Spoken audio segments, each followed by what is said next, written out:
Welcome to Eternal Manna, the daily devotional broadcast of Grace Gospel Church. We are looking at Psalm 49, the twin topics of wealth and death. And today we want to look at verse 6. Verse 6, the psalmist says, "Those who trust in their wealth and boast of their great riches." So, as never before, we are living in times of the millionaires, multimillionaires, and the billionaires. And there is a great show of wealth all around us.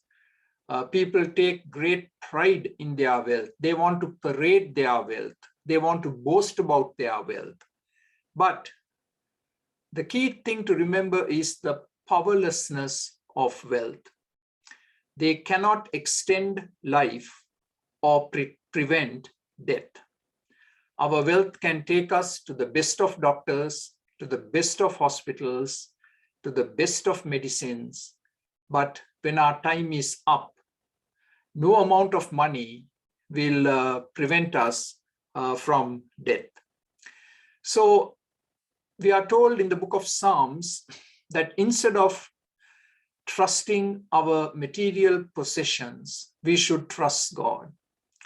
If you look at an army, they trust in their chariots, horses, and manpower. And an army thinks that they could be victorious because they have all the resources. But when we trust God, God can put to flight even the best equipped army. Psalm 33 verse 16, "No king is saved by the size of his army. No warrior escapes by his great strength." So we are warned in this verse not to trust in worldly goods. Of course, we need worldly goods and we work for it, but we need to keep the right perspective. That word to trust means to set your eye and heart upon them, to depend on them to the neglect of divine providence. And how many people you know and I know who are working 7 days a week and they are earning money, they are accumulating, and yet sadly, they are neglecting their spiritual life and they neglect their families. It is foolish to trust in riches because they are uncertain. They take wings and they fly away. And also, riches never satisfy. The more money you get, there is always the craving for more and for more and for more. And these riches cannot deliver from judgment, the judgment that comes in the form of the sword, pestilence, famine, and death. And we know that there are so many who have made wealth their God.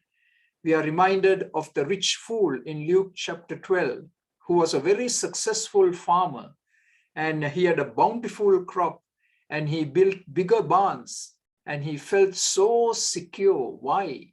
Because he said, "I have so many goods laid up for so many years, and I can now enjoy life, and I can take it easy." And God called him a fool, not because he was intellectually deficient, but because of his very foolish perspective on life. And so people boast about their riches and they feel safe and secure. And in this psalm, we are warned not to do so. Verse 7, "No one can redeem the life of another or give to God a ransom for them." No one who is rich can redeem the life of another.